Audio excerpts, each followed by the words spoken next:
KMBC 9 News at 10. A horrifying highway crash in New Mexico. A Greyhound bus from St. Louis torn apart. We have the latest new at 10. The mother of a missing teen targeted. I just about lost it. My heart started pounding. New at 10, a mother reacts to the sick scam. Chiefs fans getting fair warning. No more tailgating during the game. It's going to be interesting to see how it works. New at 10, fans at Arrowhead talk about the impact on the season ahead. Good boy. Good boy, baby. A tearful reunion. A dog lost in a deadly crash returns to Kansas. And thunderstorms will start to form, especially over the northern and central plain states moving toward us. I'll give you the estimated time of arrival in your neighborhood coming up. We begin with that deadly crash in New Mexico. A passenger bus and a semi hitting head-on along an interstate highway. KMBC 9's Haley Harrison with details. New at 10. Haley? Well, the Greyhound bus left St. Louis yesterday and was heading through New Mexico to Los Angeles. Now, this trouble happened west of Albuquerque this afternoon.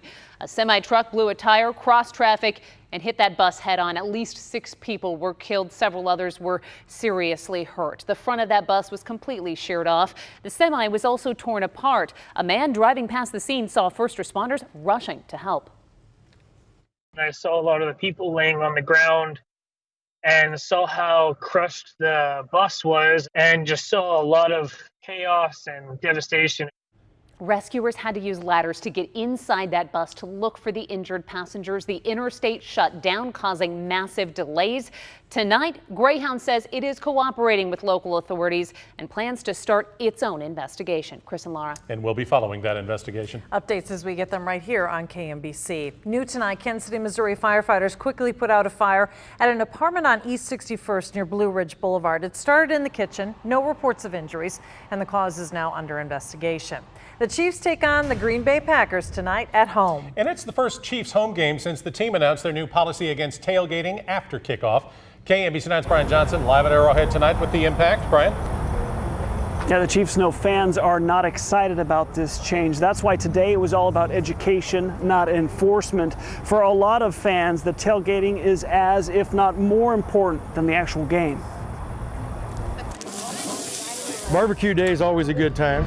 Warren Rose, the Arrowhead Express. You ready for any hot dogs yet? And his friends have been tailgating for 25 years. We have a great tailgate, and what's really cool is the Chiefs even have a football game after our tailgate. Oh, here we go. It's about relaxing. Any of them sizzling yet? With great food. All we're doing now is making sure everything's cooked. And spending time together. I love when you come from Connecticut to visit the Chiefs. He says the new tailgate policy It won't bother me because I always go in. will have a bigger impact on others, and he gets that some are upset. There's a lot of people come out here with televisions with 40 or 50 people at their tailgate. 20 of them will go in, 25 or 30 of them will stay out and watch the game outside. New this season, the Chiefs say because of safety and security, after kickoff, it's go in or go home. It's going to be interesting to see how it works. No tailgating in the lot during the game. Can't get these to brown. It's the atmosphere, the whole atmosphere of the Chiefs tailgate. That's what everybody likes to come and see. I think these are ready for the next batch here. Rose understands the reasons for the change. Leave it alone and let us park where we want to park. While fans don't love the new policy, they love the Chiefs and they'll comply. We're going to be out here. Chiefs fans are still Chiefs fans. Now it's time to go that direction. And today security was going around obviously helping folks, but also talking with them about the new policy. The Chiefs say they will transition into the new policy throughout this season. Live at Arrowhead, Brian Johnson, KMBC 9 News. And that new policy is part of an NFL best practice recommendation. Each team decides how they want to go about it. The Chiefs' home opener is September 23rd. Well, storms return in First Alert Weather. Chief Meteorologist Brian Busby shows us when they're going to arrive. Brian? Probably before you wake up, unless you're an early riser, because then we have a chance of some thunderstorms that could impact your morning drive, much like we saw this morning. Here's a look at the big picture. Kansas City right here, Omaha, Sioux Falls, and way out to the west is where we see it out toward Rapid City. The last couple of hours showing you some of those thunderstorms, and they are going to form, I think, over northwest Missouri, northeast Kansas, and that still puts the estimated time of arrival before morning. Here's a look at your first alert rain and storm chance graph. We're looking for at least a 60% chance at 6, 40% chance at 9, then it falls off. The trouble is, as the rain chances go down, the heat and the humidity go up. How hot it's going to feel coming up. New reaction to a poll showing if the election for Kansas governor were held today, it would be a dead heat between Republican Chris Kobach and Democrat Laura Kelly. The Kansas National Education Association commissioned this poll by Public Policy Polling. Tonight, the campaign for independent candidate Greg Orman is calling it highly partisan. The campaign released a statement saying the pollster is an ally to Kansas Democrats. It's also calling the poll another data point in the pattern of vote suppression by the established parties. The two candidates running for the Senate from Missouri were talking about an issue on the ballot, gradually raising the state's minimum wage from $7.85 to $12 an hour. Incumbent Democrat Claire McCaskill is telling voters she is 100% in favor. Her Republican opponent, Missouri Attorney General Josh Hawley, is undecided, adding a higher minimum wage is probably a good idea. We are 68 days away from Election Day. Count on full Commitment 2018 coverage right here on KMBC 9 News and at KMBC.com. Home alcohol delivery is coming to Kansas City, Missouri. City council members approved the plan this afternoon. The person delivering will need a license to handle alcohol and can only deliver to someone who is at least 21 years old. A Kansas City business is getting ready for deliveries. Mike's Wine and Spirits will offer online offerings and ordering and delivery in under 60 minutes. And that's going to start next month.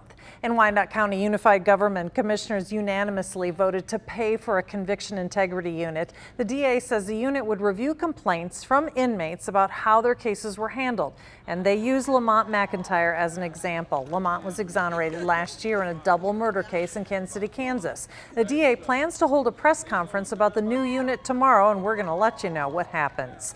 A Kansas man wants to be compensated after serving 17 years in prison for a robbery he didn't commit. Richard Jones was exonerated in Johnson County last year. He was convicted of robbing a woman in 1999. That conviction was thrown out after attorneys found another man who looked just like him. Jones is asking for $65,000 for each year he was in prison.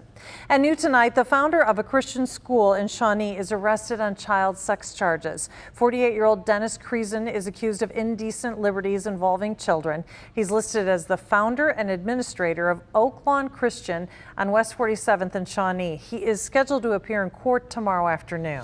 Preying on the families of missing children, a recent scam targeted the mother of Desiree Ferris, who disappeared in Liberty more than a year ago. New tonight, her mother spoke to KMBC 9's William Joy. I just had to have her picture with it. It's just as she left it. She used to say Bruno was her future husband. Patty Tam hasn't touched a thing from her daughter's room. It's her. This is her room, and it will not change. 18-year-old Desiree Ferris disappeared 486 days ago. I write every day on there. Each one has been a struggle, balancing hope and loss. The not knowing is the worst.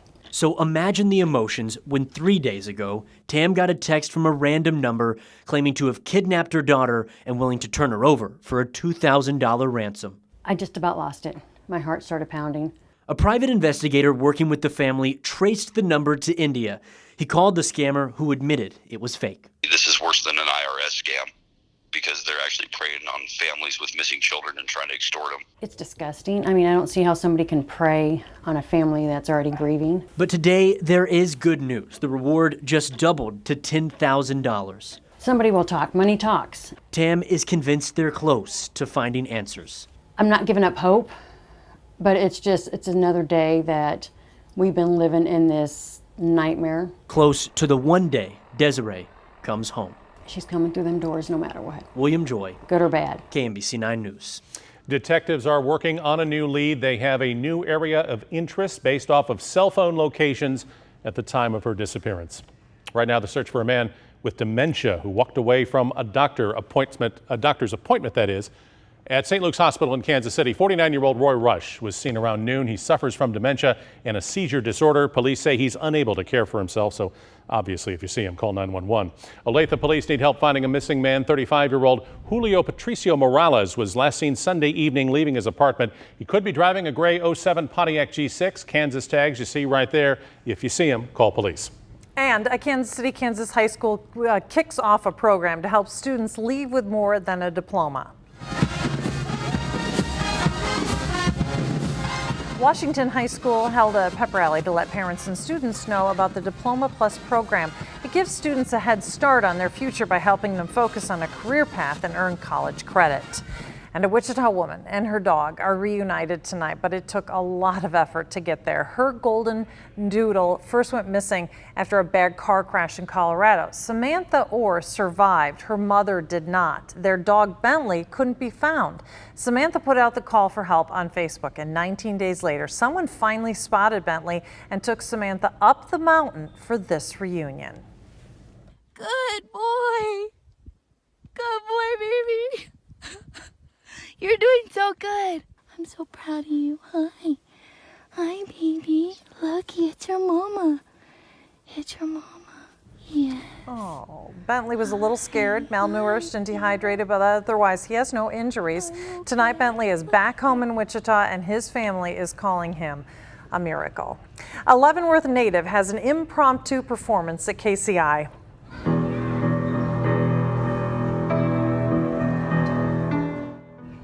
Just a Leavenworth native, a big star. Yes. Melissa Etheridge played the tomahawk chop on the piano. She tweeted the video tagging the Kansas City Chiefs. All of this happening at KCI. She played a show in the Crossroads last night. Which is amazing. I didn't see that one, but yeah, it's real good stuff. Good news for drivers when you'll finally get a break on high prices at the pump. Bad news for a couple of drivers in California. The giant tree that snapped and crushed cars, plus a mom's relief tonight after CVS pulls a baby formula from shelves. The discovery forcing the pharmacy to take action. I always thought of John as a brother. We had a hell of a lot of family fights. Sharing memories of Senator John McCain as the nation prepares for the final services in Washington, D.C. I want to prepare you for the chances of rain all weekend long. Not all day affairs, mind you. Probably wet before you wake up, then again toward the late night hours. Several rounds could cause some flooding, and it looks like our temperatures will be very close to above normal once again. How hot that heat index gets for you. And first, weather coming up.